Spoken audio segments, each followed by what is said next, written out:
Bank, आप सबको पता है बैंक बेसिकली क्या होता है। जहां आप जाते हो, पैसे निकलवाते हो, पैसे जमा करवाते हो। उसके ऊपर सीबीएसई ने कुछ आपको पढ़ाने का सोचा कि आपको एज अ स्टूडेंट बैंकिंग की कुछ जनरल नॉलेज हो कि बैंक्स काम कैसे करते हैं।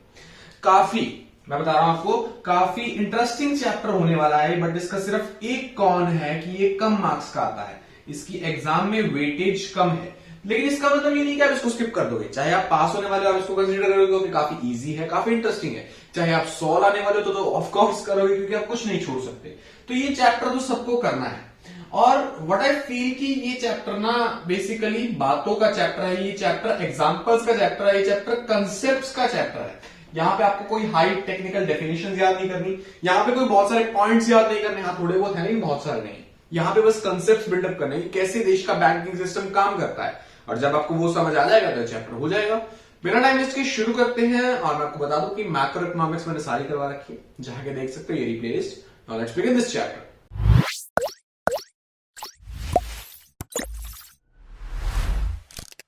देखो, सबसे पहले तो समझो कि बैंक का काम क्या होता है। आपकी नजर में बैंक वो है जो एक तो आपसे पैसे ले ले। पहला काम है उसका एक्सेप्टिंग डिपॉजिट्स, कि आप जाके पैसा जमा करवा दो जिस पे आपको इंटरेस्ट मिल रहा है। और दूसरा काम है उसका लेंडिंग लोन्स, जो आपको लोन दे दे और आप उसको टाइम टू टाइम लोन चुका दो विद द ड्यू इंटरेस्ट, जो उसने आपको बताया है। ठीक है, बैंक के आपके अकॉर्डिंग आज तक ये दो काम थे कि एक तो आपसे पैसे ले ले, उस पर इंटरेस्ट दे दे, या आप उससे पैसे ले लो और आप उस पर इंटरेस्ट दे दो। ठीक है, बेसिकली ये काम होता है। ये काम होते हैं दोस्तों कमर्शियल बैंक्स के। कमर्शियल बैंक का बेसिकली क्या मतलब है कि जो बैंक आपके टाइम आने पे आपके पैसे लेके आपको इंटरेस्ट दे दे, या आपको पैसे लेके आपसे इंटरेस्ट ले ले। कमर्शियल बैंक बेसिकली कौन? एसबीआई, पीएनबी, या जो भी एक्सिस बैंक है, जितने भी बैंक आपने आज तक सुने हैं, एक को छोड़ के वो सारे कमर्शियल बैंक है। और जो एक बैंक मैंने कहा छोड़ने को, वो आता है सेंट्रल बैंक। सेंट्रल बैंक एक देश का एक ही होता है, ठीक है, जो पूरे बैंकिंग सिस्टम को कंट्रोल करता है। अपने इंडिया का कौन है? RBI, reserve bank of India. हमारे हर नोट के ऊपर लिखा होता है गवर्न्ड बाय आरबीआई, यानी कि जो आरबीआई का गवर्नर है ना, उसने इस पे सिग्नेचर कर दिए हैं और ये नोट अब वैलिड कंसीडर होगा। ठीक है, ये बात होती है सेंट्रल बैंक की। सेंट्रल बैंक बेसिकली सारे कमर्शियल बैंक्स को कंट्रोल करता है। और कमर्शियल बैंक हमारी नॉर्मल जनता की हेल्प करते हैं, पैसे देके उस पर इंटरेस्ट लेते हैं और पैसे लेके उस पर इंटरेस्ट देते हैं। अब ऑफ कोर्स लोन का इंटरेस्ट अगर वो आपसे एक्स रुपीज ले रहे हैं तो आपके डिपॉजिट पे आपको एक्स माइनस समथिंग इंटरेस्ट आपको देंगे, ताकि कुछ कमा भी ले कुछ।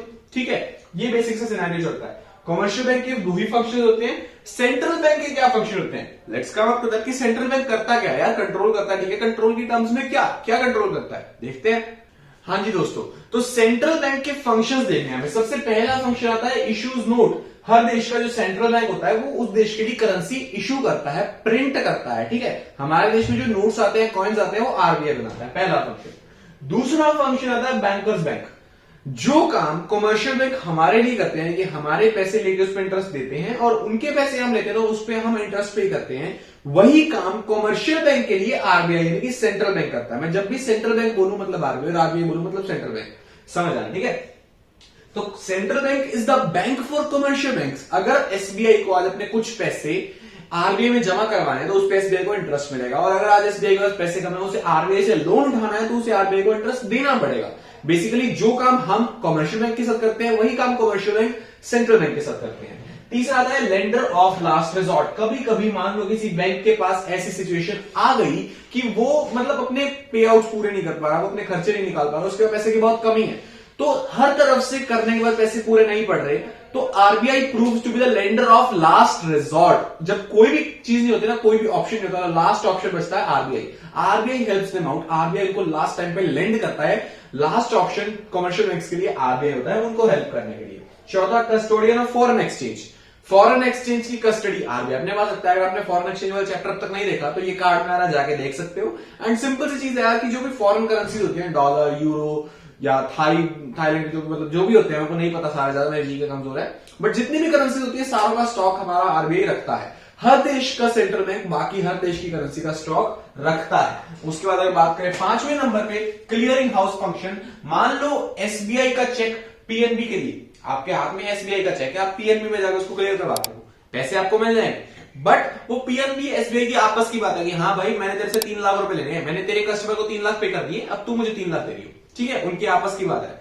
तो छोटी छोटी बातें तो होती नहीं होंगी, हजारों करोड़ों में बातें होती होंगी। मान लो एसबीआई ने पीएनबी से लेने हैं 4000 करोड़, पीएनबी ने एक्सिस से लेने हैं 3000 करोड़, और एक्सिस ने एसबीआई से लेने हैं 3000 करोड़। सिंपल फिगर रखते हैं आप, ठीक है। तो इससे हमें क्या पता लगता है, एसबीआई ने पीएनबी से लेने, पीएनबी ने एक्सिस से लेने, एक्सिस ने एसबीआई से लेने 3000, तो 3000 की फिगर तो हो गई नील। उसके बाद बस सिंपल ये बचता है कि एसबीआई ने पीएनबी से लेने हैं 1000 करोड़। तो आगे ये काम करता है, बैंक्स की जो आपस की ट्रांजैक्शन है ना, उनके अकाउंट्स बनाता है, उनको नील कर देता है, क्लियरिंग हाउस फंक्शन परफॉर्म करता है। वो ये सारा डाटा देख के बता देगा कि हाँ भाई किसी को कुछ जरूरत नहीं है, बस एक काम कर एसबीआई तो पीएनबी को 1000 करोड़ दे दे, सारी बात डन हो जाएगी। तो वो आपस में उनकी क्लियरिंग हाउस फंक्शन परफॉर्म करता है। उसका आता है कंट्रोल ऑफ क्रेडिट। डिटेल में पढ़ेंगे इसी चैप्टर में, इसी वीडियो में। और अभी के लिए बस समझो कि मार्केट में कितना पैसा आ रहा है ये कंट्रोल करेगी। यहां पैसा प्रिंट करना है, लेकिन कुछ मनी मार्केट में फ्लो कितनी कर रही है ये भी कंट्रोल करती है। आगे बताऊंगा कैसे, ठीक है। Banker to the government, government के लिए 3 काम करता है बैंकर, ठीक है। देखो बैंकर टू गवर्नमेंट के अंदर वो 3 काम करता है, बैंकर, एडवाइजर और एजेंट। बैंकर में उसके अकाउंट्स मैनेज करेगा, एडवाइजर के अंदर उसको एडवाइस करेगा कि हाँ ये खरीद ले, ये बेच ले, और एज अ एजेंट वो खुद खरीदेगा बेचेगा from behalf of government. Indian government या जिस भी देश की गवर्नमेंट है उसका सेंट्रल बैंक उसके बिहाफ पे सेल परचेज करता है। यहां सेल परचेज होती है, एडवाइजर में एडवाइस दी जाती है, और बैंकर जो है वो बेसिकली क्या होता है कि उनके अकाउंट्स मैनेज करता है। That's it. ये थे हमारे आरबीआई के यानी कि किसी भी सेंट्रल बैंक के कुछ कॉमन फंक्शंस, आप समझ चुके हैं। अब बढ़ते हैं चैप्टर के द मोस्ट इंटरेस्टिंग टॉपिक की तरफ। ये मैं बताऊं, आप में से 90% बच्चों को पता भी नहीं होगा कि होता है। अरे भाई सुन के मतलब दिमाग खराब हो जाएगा। बड़े ध्यान से सुनना, एक साथ कॉपी पेन लेके बैठना, अपने दिमाग को चैलेंज करना, पॉइंट टू पॉइंट अपने आप से क्वेश्चन पूछना और पूरे अलर्ट रहना, पानी का गिलास साथ रखना, क्योंकि ये थोड़ा कंसेप्ट आपका दिमाग हिलाने वाला है कि भाई ऐसे भी होता है सच्ची। देखना, ओके, बड़े ध्यान सुनना। ये कंसेप्ट है मनी क्रिएशन का, कि पैसा बनता कैसे। मैंने आपको अब तक बताया कि पैसा कौन बनाता है, पैसा बनाता है आरबीआई यानी कि सेंट्रल बैंक, ठीक है। सेंट्रल बैंक पैसा बनाता है भैया, हाँ भैया नोट छापता है तो पैसा बनाता ही है ना। लेकिन सेंट्रल बैंक के साथ साथ कॉमर्शियल बैंक्स भी पैसा बनाते हैं। क्या मतलब भैया, ये एसबीआई और पीएनबी भी नोट छापते हैं? नहीं भाई, ये नोट नहीं छापते, लेकिन ये पैसा बनाते हैं। पैसा कैसे नोट नहीं छापते, तो ये क्रेडिट्स जनरेट करते हैं। ये क्रेडिट्स जनरेट करके मार्केट में सर्कुलेट करवाते हैं और फिर वो पैसे की तरह काम करता है। देखो अगर आपने मनी वाले चैप्टर में देखा तो ये समझ नहीं आने वाला। मनी में मैंने बताया था कि पैसा कुछ नहीं है, एक कागज का टुकड़ा है जो आपके काम की उधारी है, कि मैंने तेरे लिए कुछ काम किया, अब मुझे मेरे लिए कुछ काम कर, मेरी नीड सेटिस्फाई कर। तो वो कहेगा मैं आपकी नीड सेटिस्फाई नहीं कर सकता, मेरे से ये लो पैसे। अब आपको अपनी कोई नीड सेटिस्फाई करवानी, आप किसी और के पास जाओगे, तू मेरी नीड सेटिस्फाई कर, ये रख ले पैसे। मेरे को ना उस भाई ने दिए थे, मैंने उसका काम कर दिया था, मेरे लिए नहीं हो गया, मैंने किसी का काम किया, पैसे लिए, फिर किसी को पैसे दिए, अपना काम करवाया। वो पैसा ही बेसिकली मेरे काम की उधारी, मैंने किसी से कुछ काम करवाना, ठीक है, ऐसे समझो इसको। तो मनी वाला चैप्टर देख क्या ऊपर आई कार्ड में आ रहा है, नीचे डिस्क्रिप्शन में भी मिल जाएगा। उसके बाद इस कंसेप्ट में आना, बड़ा इंटरेस्टिंग कंसेप्ट होने वाला है, ठीक है। कमर्शियल बैंक्स कैसे पैसा बनाते हैं, मैं इसको इरेज कर देता हूं, बोर्ड पे अच्छी खासी खाली जगह बचनी चाहिए। समझ आया आपको अच्छे से। एक एग्जांपल के थ्रू बात करेंगे पूरे सिस्टम में, और मैं बताऊंगा कि कैसे पैसा जनरेट होता है। देखो एक होता है CRR, पहले समझो CRR क्या होता है, कैश रिजर्व रेशो, ठीक है। जो आरबीआई होता है ना, वो कमर्शियल बैंक्स पे डंडा देता है कि तुम्हें एक मिनिमम CRR मेंटेन करना है, ठीक है। इसका मतलब भाई कि देखो एक है बैंक जिसका हम नाम देते हैं SBI, कॉपीराइट नहीं मारने वाला, ध्यान से सुनो। अब सीन होगा कि कुछ लोग होंगे, ठीक है, कुछ लोग होंगे जो यहां के पैसा जमा कराएंगे, पैसा डिपॉजिट करवाएंगे, और उनपे इनको मिलने वाला है इंटरेस्ट, ठीक है, समझ रहे हो। फिर कुछ लोग होंगे जो यहां से आके पैसा ले लेंगे, यानी कि लोन ले लेंगे, और फिर ये पे करेंगे इंटरेस्ट। समझ रहे हो, ये एसबीआई का काम चलता है। कुछ लोग लोन लेके इंटरेस्ट देंगे, कुछ लोग पैसा देके इंटरेस्ट लेंगे। अब भाई अगर मैं एक बैंक हूं, मुझे आपने 100 रुपए दिए, मेरे पास खुद के कुछ पैसे नहीं है, आप आए भैया मेरे 100 रुपए रख लो और मुझे इंटरेस्ट दे देना, ठीक है। अब मुझे आगे लोन देना है, तो मैं ऐसा तो हूं नहीं कि मैं 100 के 100 रुपए का लोन दे दूंगा।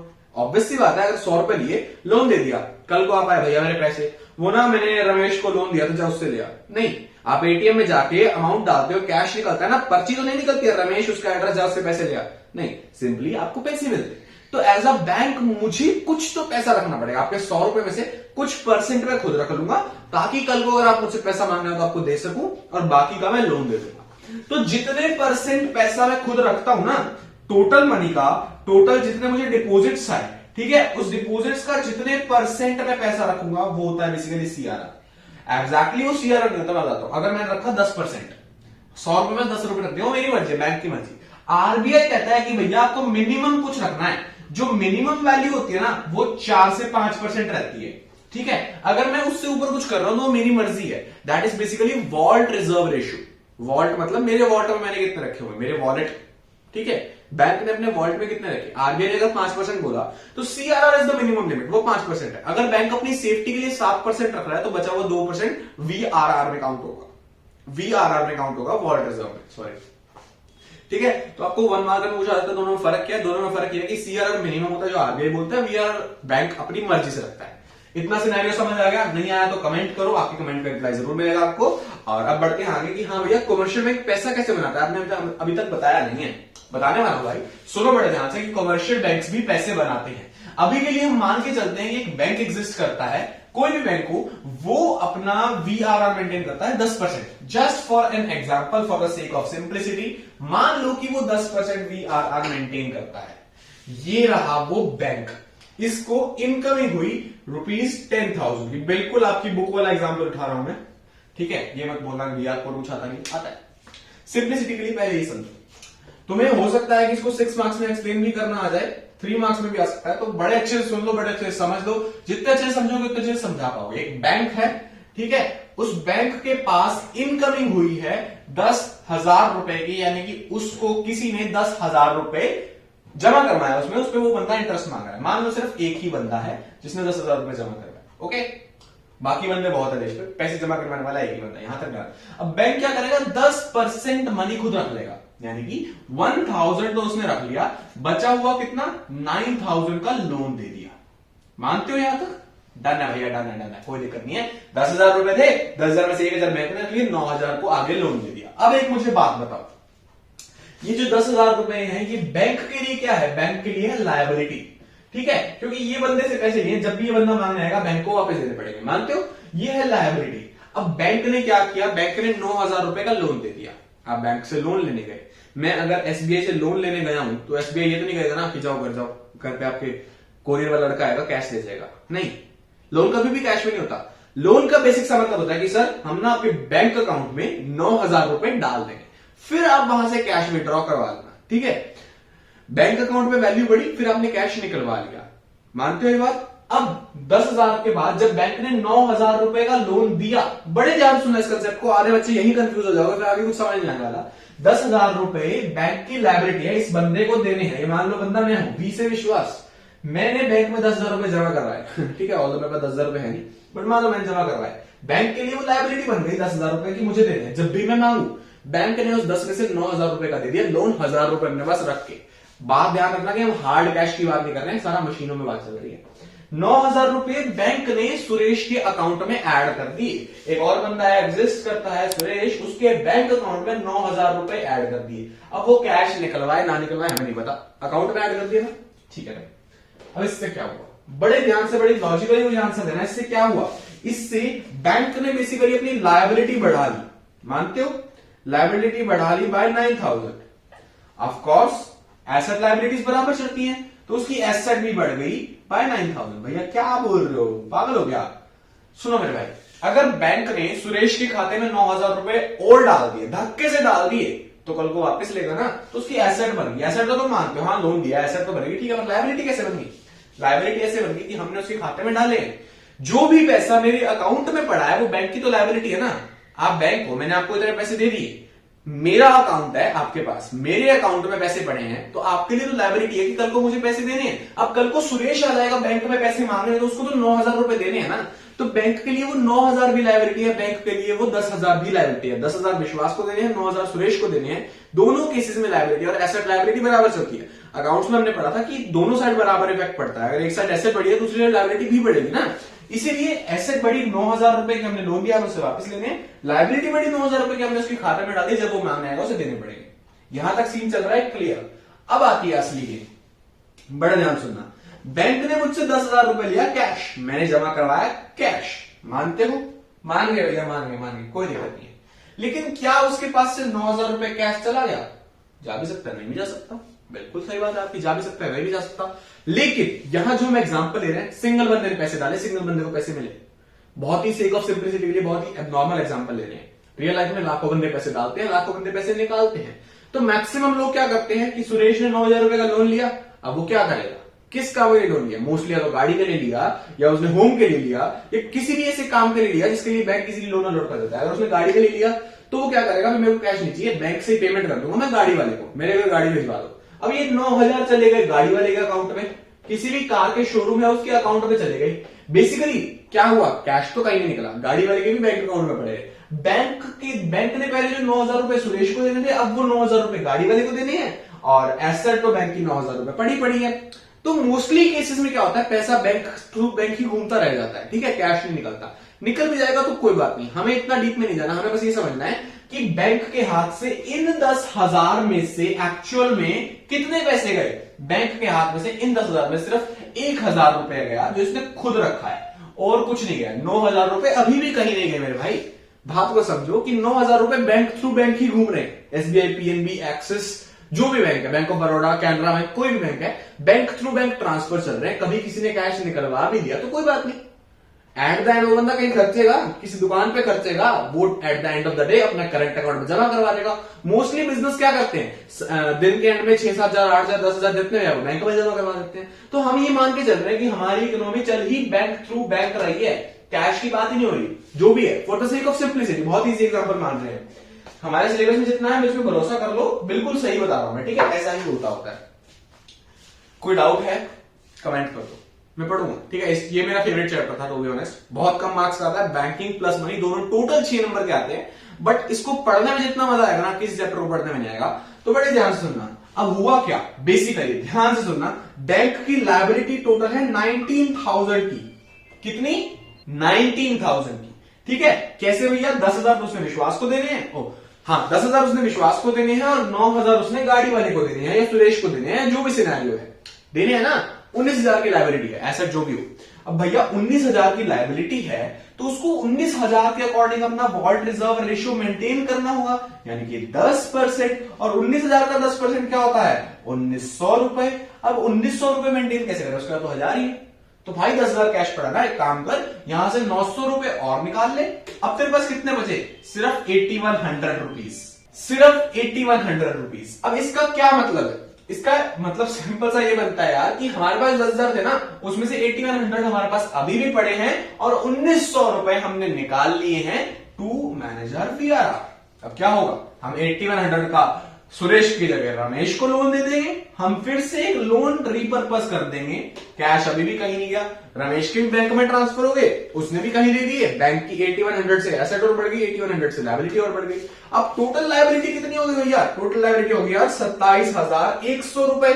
अब इसका 10% मेंटेन करते हैं, यानी कि 2,710 रुपए। अपना 1,900 तो पहले से पड़े हैं, 810 रुपए हमें और चाहिए। एज सिंपल एज दैट, मानते हो ना? 810 रुपए और चाहिए। करते करते करते करते हमें बेसिकली क्या करना है, 10,000 रुपए वीआरआर में कन्वर्ट कर देने।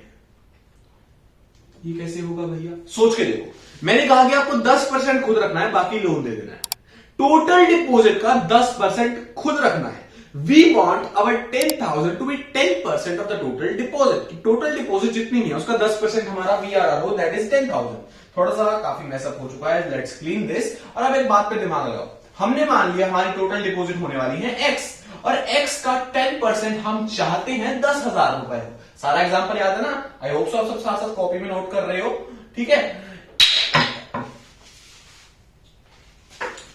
x का 10% is equal to 10,000 rupees. We want this, तो x into 10, 10x is equal to 10 lakh rupees. अब इसको डिवाइड करूंगा, x की वैल्यू आ जाएगी 1 लाख रुपीज। बहुत बेसिक मैथ था, स्टिल मैंने स्टेप बाय स्टेप की, काफी को नहीं आता। तो इससे हमें क्या पता कि भैया जब हमारे पास 1 लाख रुपए के डिपॉजिट्स हो जाएंगे, यानी कि असली पैसे तो सिर्फ विश्वास ने दिए, दैट इज 10,000, असली पैसे विश्वास ने दिए, बाकी लोन दे के जब हमारे पास 90,000 रुपए और हो जाएंगे तो टोटल डिपॉजिट यानी कि 1 लाख रुपीस का 10% हम 10,000 हो जाएगा, तो वो 10,000 जो विश्वास ने दिए वो तो बैंक रख लेगा, बाकी मार्केट चलने देगा। क्या समझ आया? नहीं भैया, एक मतलब दिमाग खराब करने वाली चीज थी। तो कैश कितना था? 10,000, असली कैश कितना था? 10,000, लेकिन मार्केट में तो लाख रुपए घूम गए, काम तो लाख रुपए का हो गया, सबने परचेज कर ली, सर्विस दे दी, सेल कर ली, जो भी हुआ वो तो 1 लाख रुपए से भी ज्यादा हो गया ना, मार्केट चला गया। सॉरी, तो यार ये कैसे, मतलब असली 10,000 रुपए थे, ये 10,000 रुपए वो थे जो आरबीआई ने प्रिंट की है मनी, और ये 1 लाख रुपीस वो थे जिसमें 10 तो यही थे, बाकी के 90,000 is the credit created by commercial banks. ठीक है, बहुत लंबी कहानी थी, मैंने अपने एंड से बेस्ट समझाया, एक ओवरव्यू देता हूं, शायद तब समझ आ जाए, फिर भी ना आए तो मेरे भाई मेरे दोस्त, सिंपल चीज है, रिमाइंड करो, दोबारा देखो, कॉपी पेन लेके देखो, वीडियो बंद करके खुद के दिमाग में जोर डालो, बुक पढ़ो, समझ आएगा। ठीक है, और टीचर्स के साथ जाना है जाओ, उनसे समझो, बट आई गेस मैंने बहुत अच्छा समझाया, मैंने बहुत बेस्ट समझाया, तुम्हें समझ आना चाहिए, और ये मेरी गारंटी है आएगा, एक बार नहीं आया तो बुक से पढ़ो, आ जाएगा। ठीक है, तो एक ओवरव्यू लेते हैं, मान लो मैं हूं विश्वास, मान लो क्या मैं हूं, और तुम हो बैंक, मैं आया तुम्हारे पास कि ये लो मेरे 10,000 रुपए पकड़ो, मुझे इस पे ब्याज चाहिए। ठीक है, तुमने कहा ठीक है भैया, अब एक काम करते हैं, 10,000 में से 1,000 खुद रखते हैं, बाकी के 9,000 देते हैं सुरेश को, दे दिए। उसके बाद क्या हुआ, तुम्हारी फाइनेंशियल लायबिलिटी क्या है, 19,000 की, 10,000 तो तुमने मुझे देने और 9,000 तुमने सुरेश को देने हैं, वो बैंक में पड़े हैं, बैंक टू बैंक रिवॉल्व हो रहे हैं, चल रही है कहानी, बात डन है। तो तुमने सोचा है कि 19,000 का 10% चाहिए, 1,900 रुपए चाहिए, 1,000 तो है, तो 900 रुपए और आने दे, बचे कितने 8,100 रुपए। ठीक है, 8,100 का यानी कि टोटल क्या बन गया, 19,000 प्लस 8,100 यानी 27,100 रुपए, फिर उसका 10% 2,710 रुपए। तुमने वो पूरे करने के लिए 1,900 और 2,710, 1,900 तो है, 2,710 पूरे करने, 810 रुपए और इधर कर लिए, बचे हुए पैसे कितने बचे, लगा लो हिसाब, जितने भी बचे तुमने उसका और लोन दे दिया। सिंपल, करते करते करते करते तुम उस स्टेज तक लोन दोगे जब तक तुम्हारी टोटल फाइनेंशियल लायबिलिटी 1 लाख की नहीं हो जाती, यानी कि 10,000 रुपए मेरी डिपॉजिट्स और 90,000 रुपए के लोन, तब जाके तुम्हारा 10,000 रुपए वीआरआर न्यूट्रल हो जाएगा, नलिफाई हो जाएगा। सिंपल सी चीज थी, that's how banks create money. Hope तो समझ आ गया होगा, नहीं आया तो एक गिलास पानी पियो, वीडियो को रिमाइंड करके दोबारा देखो, समझ आएगा। ठीक है, खुद कॉपी पेन लेके एफर्ट्स मारो, समझ आएगा। Now let's move to next topic. Multiplier क्या होता है? बेसिकली एक बात तो, एक्चुअल कैश कितना था 10,000, बना कितना दिया 1 lakh, that means we multiplied it 10 times. तो इस केस में हमारा मल्टीप्लायर था जिसकी वैल्यू थी 10। ठीक है, मल्टीप्लायर को हम डिनोट करते हैं के से, और मल्टीप्लायर बेसिकली लिखते हैं 1/RR, as simple as that. हमारा इस केस में RR यानी कि वॉल्ट रिजर्व रेशियो कह लो, कि हमारे वॉल्ट में हमने कितने रुपए रखने का प्लान किया था, वो था 10%, as simple as that। तो 1/10/100 is equal to 100/10 is equal to 10, तो मल्टीप्लाई की वैल्यू आ गई 10। अगर यही हम आर लेते मान लो 4%, ठीक है, तो 1/4% is equal to 100/4 is equal to 25, तो 10,000 रुपए के 2.5 लाख रुपए बन जाते, 25 गुना पैसा मल्टीप्लाई होता, 25 गुना क्रेडिट क्रिएट हो जाता। आरआर होता है एक फैक्टर जो आरबीआई डिसाइड करता है, और उस अकॉर्डिंग मार्केट में क्रेडिट क्रिएशन कंट्रोल होती है। समझ गए, जितना कम रिजर्व रेशियो होगा उतनी ज्यादा मल्टीप्लायर, उतनी ज्यादा क्रेडिट क्रिएशन, और जितना ज्यादा रिजर्व रेशियो होगा उतना कम मल्टीप्लायर, उतना कम credit creation. As simple as that. समझ गए ये चीज, बढ़िया, मजा आया। अब एक और चीज की, multiplier is inversely proportional to reserve ratio, जितना ज्यादा उतना कम, और जितना कम उतना ज्यादा। मैं बता चुका हूं, बट थोड़ा टेक्निकल होना था, ये बता दिया। एक और चीज होती है SLR, तुम्हें थोड़ी टर्म समझनी है। ठीक है, हमने क्या पढ़ा, CRR, कि कितने परसेंट टोटल रिजर्व्स का आपको कैश में रखना है। उसके बाद पढ़ा VRR, कि कितने, वो बैंक अपनी मर्जी रखता है, वो जो है अपना आरबीआई धक्का नहीं करता। CRR के ऊपर मैं जितना रखना चाहूं मैं रख सकता हूं, वो मेरी मर्जी है। SLR, आरबीआई धक्का करता है। Statutory liquidity ratio, liquid assets क्या होता है आपको पता है, जिसके अंदर कैश आ गया, गोल्ड आ गया, और अनएनकम्बर्ड एसेट्स आ गई। अनएनकम्बर्ड मतलब जिसके ऊपर किसी और का कुछ लीज पे नहीं है, वो जो जिनके ऊपर कोई क्लेम्स नहीं चल रहे हैं, भाई उन पे केस चल रहा हो, ऐसा कुछ नहीं है, जो आपकी ही एसेट्स है। ठीक है, वो सारी चीजें आती है एसएलआर में। आरबीआई कहता है कि तुम्हें 4% तो सीआर रखना है और 5% एसएलआर रखना है। मतलब टोटल आपके रिजर्व का 5% लिक्विड एसेट में रखो और उस 5% का भी 80%, यानी 5% का 80%, 4% भी कैश में रखो। ये होता है एसएलआर। एक होता है सीडीआर, यानी कि कैश डिपॉजिट रेशियो। ये नोट करते जाओ। जो आरबीआई ने पैसा बनाया, आरबीआई ने पैसा मार्केट में रिलीज किया, उसका कितने परसेंट एक्चुअल बैंकों में आ गया। अब सिंपल सी बात है, अगर तुम्हें नहीं समझ आ रहा तो मैं एग्जांपल देता हूं। जो पैसा कमर्शियल बैंक्स ने क्रिएट किया, यानी कि उस केस में हमारा वही एग्जांपल चलता है, 90,000 रुपए हमने क्रिएट किए, कितना पैसा बैक टू बैंक आ गया। जितना ज्यादा पैसा बैक टू बैंक आता है उतनी ज्यादा क्रिएशन कैपेसिटी होगी। लाइक फर्स्ट एग्जांपल में हमने 9,000 रुपए क्रिएट किए, हमने मान लिया 9,000 के 9,000 बैक टू बैंक आ गए। इस केस में सीडीआर विल बी 100%।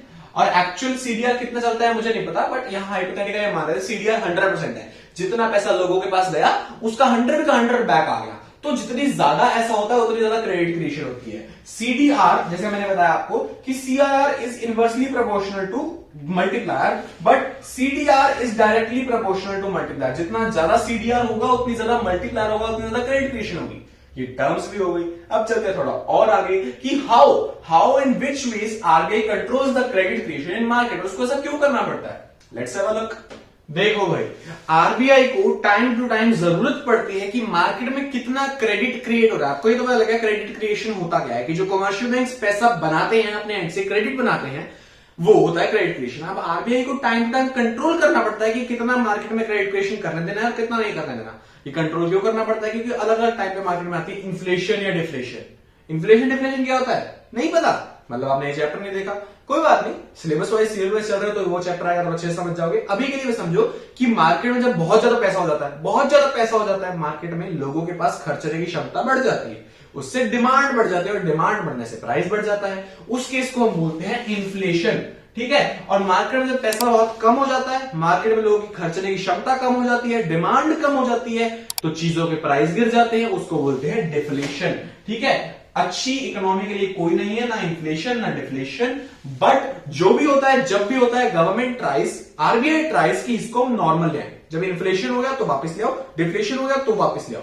तो उसके लिए गवर्नमेंट इन सारे टूल्स को यूज करती है ताकि मार्केट में क्रेडिट क्रिएशन कंट्रोल हो। रूट क्या है, पैसा या तो मार्केट में कम है तो पैसा बढ़ाना है, पैसा ज्यादा है तो पैसा कम करना है। अब वो सारी चीजें हैं, देखते हैं, समझते हैं, सुनते हैं। मैंने जब इन्फ्लेशन डिफ्लेशन का चैप्टर करवाया था ना, तो वहां पे था कि हाउ गवर्नमेंट कंट्रोल्स, वहां पे मैंने फैक्टर्स को नहीं समझाया था।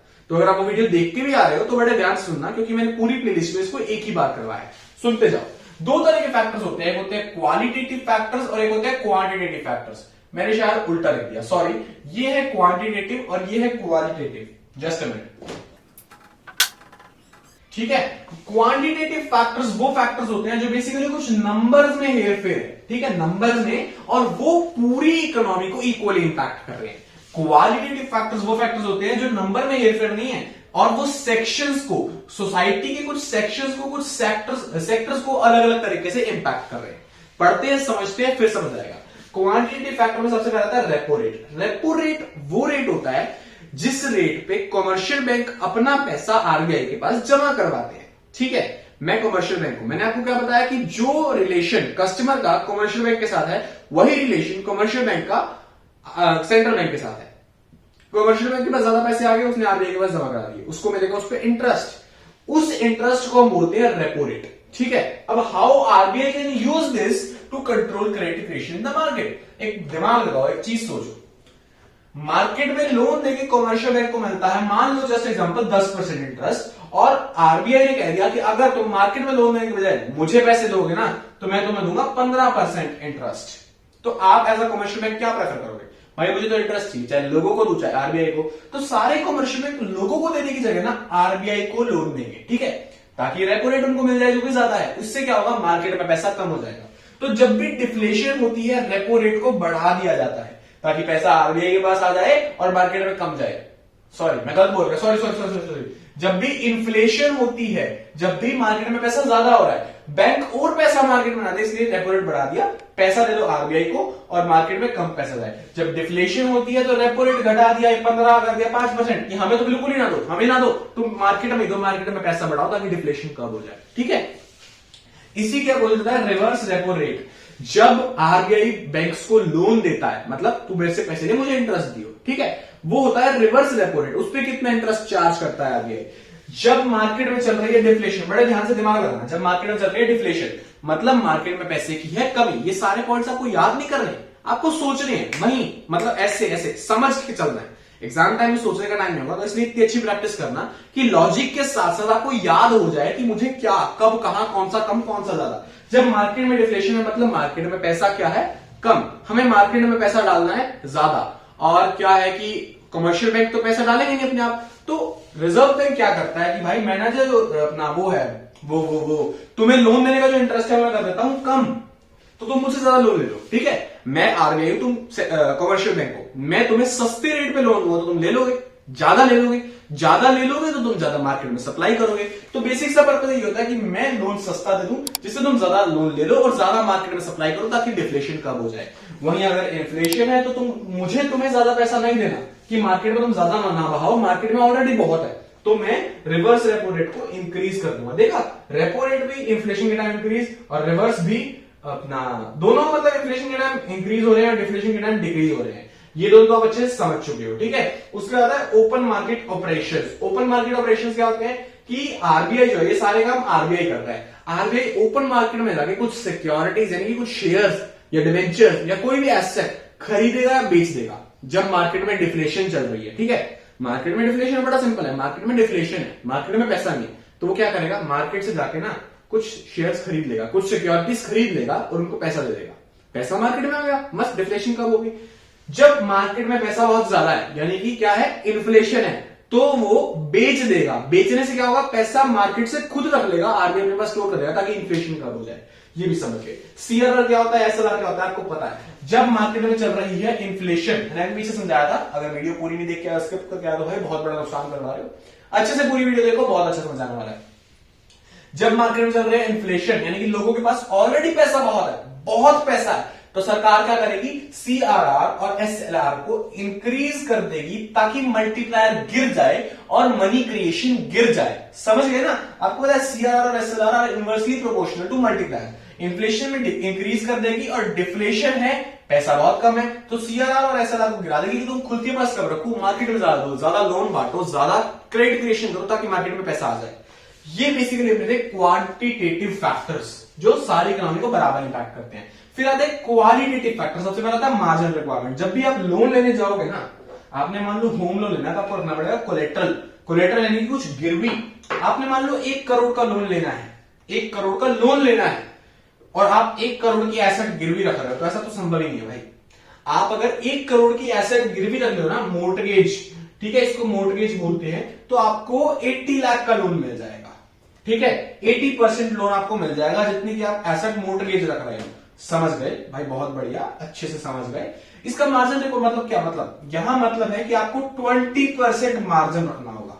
आरबीआई गाइडलाइंस देता है कि वैसे तो यार बैंक की मर्जी है, अगर आरबीआई ने कहा मिनिमम 10% मार्जिन रखना है, तो एक बंदे की मैनेजर बहुत बनती है, मैनेजर को उस बंदे को भरोसा है कि अच्छा बिजनेसमैन है, लोन वापस दे देगा, तो वो 1 करोड़ की मोर्टगेज पे 90 लाख का लोन दे देगा, क्योंकि 10% तो मिनिमम आरबीआई ने बोला है। फॉर एग्जाम्पल कह रहा हूं 10% तो बोला है, लेकिन एक बंदा है जिसमें मैनेजर को भरोसा भी है पैसे वापस दे या ना दे, तो उसकी 1 करोड़ की एसेट को उसको 70 लाख का लोन भी दे सकता है, उसको 50 का भी दे सकता है। वो मैनेजर के हाथ में होता है, या उसकी जो डॉक्यूमेंट्स है, उसकी जो फाइनेंशियल लेवल है, स्टेबिलिटी है, उसके भी हाथ पे बैंक टू बैंक डिसाइड होता है। लेकिन आरबीआई कुछ मिनिमम मार्जिन रिक्वायरमेंट रखता है कि आपको मिनिमम इतने % तो मोर्टगेज वैल्यू और लोन के बीच में फर्क रखना है ना। तो जब भी उसको लगता है कि भाई मार्केट में इन्फ्लेशन चल रही है, मार्केट में पैसा बहुत है, तो लोन हमें देने कम। जब मार्केट में चल रही होगी ना इन्फ्लेशन, तो वो मार्जिन रिक्वायरमेंट को कर देगा इंक्रीज ताकि लोन जाए कम और उससे पैसा मार्केट में हो जाए कम और इन्फ्लेशन कम। लेकिन जब डिफ्लेशन चल रही होगी तो मार्केट में मार्जिन रिक्वायरमेंट को क्या कर देगा, वो कर देगा कम ताकि लोन जाए ज्यादा और डिफ्लेशन हो जाए कम। Simple. Rationing of credit basically क्या होता है, राशन सेक्शंस बना देना, सोसाइटी के सेक्शंस बना देना, अलग अलग सेक्शन के पास अलग अलग रेट ऑफ इंटरेस्ट पे क्रेडिट जाएगा। अलग अलग सेक्शंस, एक बिजनेसमैन का बना दिया, एक जॉब वालों का बना दिया, एक प्रोफेशनल्स का बना दिया, अलग अलग सेक्शन बना दिए, उनके लिए अलग अलग लोन के रेट ऑफ इंटरेस्ट होंगे, ठीक है। तो जब भी आरबीआई को जैसे भी ठीक लगता है वो क्या करता है, सिंपल सी चीज कि यार इस सेक्शन में डिफ्लेशन आ रही है तो इस सेक्शन के लिए लोन सस्ता कर दो, और इस सेक्शन में ज्यादा अमीरी आ रही है तो इस सेक्शन के लिए लोन महंगा कर दो। सेक्शन टू सेक्शन डिफर करता है वो। हर जो मैंने आपको बताया इसमें आपको डायग्राम्स बनाने हैं। आपको पता है डायग्राम्स के ज्यादा मार्क्स मिलते हैं, प्रेजेंटेशन सुधरती है। मैं ये सारा इरेज करके बताऊंगा कैसे डायग्राम्स बनाना है, बहुत अच्छे डायग्राम्स बनाने हैं आपको। मोरल सॉल्यूशन क्या होता है, आरबीआई को देख रहा है मार्केट में इन्फ्लेशन है, वो सारे कमर्शियल बैंक को बुलाएगा, इधर पीएनबी, एसबीआई, एक्सिस, कैटरा, सारे बात सुनो, ध्यान से बात सुनो भाई। मार्केट में चल रही है इन्फ्लेशन, मार्केट में बहुत पैसा है, बहुत पैसा है, तो ना थोड़ा अपनी भावनाओं पे कंट्रोल रखो, समझो इस चीज को, समझो इस बात की गहराई को कि हमें मार्केट में और पैसा नहीं मानना, बात मान प्लीज, ठीक है? नहीं मान रहे हो, नहीं मान रहे हो, तुम्हारा लाइसेंस काटता हूं। ये होती है moral solution. RBI commercial banks को पहले तो बड़े प्यार से समझाता है कि मेरे भाई, मेरे दोस्त, फिर जान समझ जा, ऐसा नहीं होता। मार्केट में पैसा बहुत है यार, कितना पैसा डालेगा तू, पागल है, मान जा प्लीज, ठीक है? एक बैंक कहता ठीक है मान गया, बहुत अच्छे। दूसरा कहता मैं नहीं मानता, मेरा बैंक, मेरी मर्जी, ठीक है तेरा लाइसेंस कैंसिल, दफाओ। ऐसे चलती है, ठीक है? मोरल सुएजन का मतलब मुझे लगता है इससे बेटर कोई समझा सकता है। मोरल सुएजन में सबसे पहले क्या होता है, कन्विंसिंग, परसुएजन, उसके बाद जोर चलाया जाता है, अपनी मर्जी चलाई जाती है, कंपल्शन चलाई जाती है। समझ गए, सारी बातें समझ गए। अब इन दो को छोड़ के ना, इन दो को छोड़ के हर एक में डायग्राम बनेगा। डायग्राम कैसे बनेगा मैं भी बताता हूं, एक सेकंड रुको बस। पता है आपको क्वेश्चन आएगा 4 मार्क्स में, मान लो फॉर एग्जांपल बता रहा हूं, आपको क्वेश्चन आया कि भैया मार्केट में चल रही है इन्फ्लेशन, एक देश है ए वहां चल रही है इन्फ्लेशन, एक देश है बी वहां चल रही है डिफ्लेशन, ठीक है? और दोनों देश बहुत अच्छे दोस्त है, जस्ट ऐसे मैं अपनी मर्जी से क्वेश्चन बना रहा हूं, दोनों देश बहुत अच्छे दोस्त है और दोनों ने एक ही इकोनॉमिस्ट हायर किया कि तू भाई हमें सोल्यूशन बता कि हम क्या करें कि मेरी इन्फ्लेशन ठीक हो जाए, मेरी डिफ्लेशन ठीक हो जाए। तो आप वो इकोनॉमिस्ट हो, ठीक है? दोनों ने आपको हायर किया, तो आप दोनों को 2 सॉल्यूशंस दो, मतलब सेम, इसको भी वही सॉल्यूशन दो, इसको भी वही सॉल्यूशन दो, लेकिन दोनों को यूज करने का तरीका अलग हो जिससे इनकी दिक्कत सोल्व हो जाए। 4 मार्क्स का क्वेश्चन है, आपको 1 मार्क के लिए 1, 2 सॉल्यूशन इसके लिए 2 नंबर, 2 सॉल्यूशन इसके लिए 2 नंबर। तो आपको आंसर कैसे लिखना है, बड़े ध्यान से सुनना। आपको सबसे पहले तो देना है एक इंट्रोडक्शन कि मैं एक इकोनॉमिस्ट हूं, मुझे आइडिया है कि हर देश का सेंट्रल बैंक होता है, वो सेंट्रल बैंक जो है कुछ इंस्ट्रूमेंट्स यूज करता है। इंस्ट्रूमेंट्स वर्ड जरूर आना चाहिए, वो इंस्ट्रूमेंट्स यूज करता है जिससे वो इन्फ्लेशन या डिफ्लेशन को कर्ब करता है, कर्ब यानी कि उसको दबा देता है, उसको खत्म कर देता है।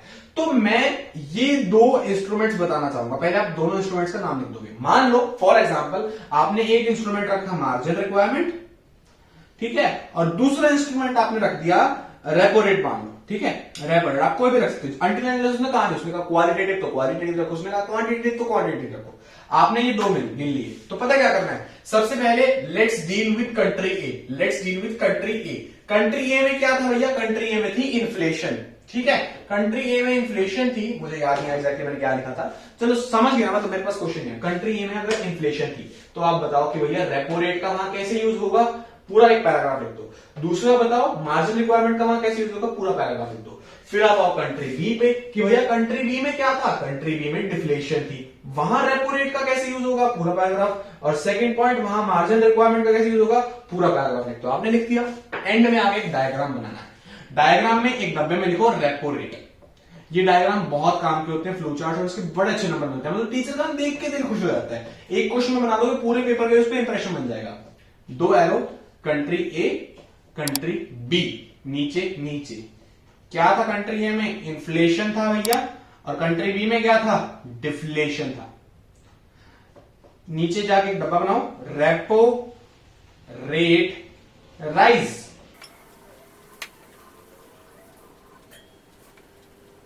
यहां रेपो रेट बढ़ता होता है, इन्फ्लेशन में आपको पता है, यहां रेपो रेट डिक्रीज होता है। बड़ा साफ सुथरा डब्बा बनाना, रेपो रेट का डब्बा, country A, country B, inflation, deflation. Inflation में क्या होगा, रेपो रेट इंक्रीज हो जाएगा, डिफ्लेशन में क्या होगा, रेपो रेट डिक्रीज हो जाएगा। अब पता क्या होगा, एग्जामिनर ये चार्ट देखेगा, हाँ बच्चे को आता तो है, बच्चे को कंसेप्ट तो पता है, एक टिक मारेगा। फिर आपके आएगा पैराग्राफ पे, हाँ रेपो रेट लिखा है उसका पैराग्राफ लिख दिया, ये मार्जिन रिक्वायरमेंट लिखा उसका पैराग्राफ लिख दिया, ऊपर ऊपर से पढ़ ले, ऊपर पढ़ लेगा, टिक, 4 नंबर डन। ठीक है, आपको ऐसे फ्लो चार्ट जरूर बनाने हैं, 6 नंबर में तो बनाने ही बनाने हैं, 4 में हो सके तो बनाना, अदरवाइज मत बनाना। मोस्ट प्रोबेबली हम पेपर उल्टा ही शुरू करने वाले हैं, तो मैं आपको बताऊंगा एग्जाम टाइम में, चाहे आप 2021 में एग्जाम देने वाले हो चाहे 2022 में, एग्जाम टाइम में सब कुछ बताऊंगा। तब तक के लिए बस ये मान के चलो कि आपको ऐसे काम करना है, आपको फ्लो चार्ट जरूर बनाने हैं, आपको जरूर दिखाना है सब कुछ। तो with this we end this chapter, we end complete macro economics. आज इस चैप्टर के साथ मैंने पूरी मैक्रो इकोनॉमिक्स करवा दी है। प्लेलिस्ट ये आ रही है, आप जाके देख सकते हो। अपने वैल्यूएबल कमेंट्स नीचे स्पैम कर दो दोस्तों, अगर इसको पहुंचा दो, यहां टच करके सब्सक्राइब भी कर दो एंड एट लास्ट मैं बस यही कहूंगा, बहुत बहुत धन्यवाद आपका सपोर्ट देने के लिए इस चैनल को। बाकी वीडियोस भी चेक कर सकते हो, इसमें कुछ समझ ना आया तो कमेंट में जरूर बता देना। Bye bye.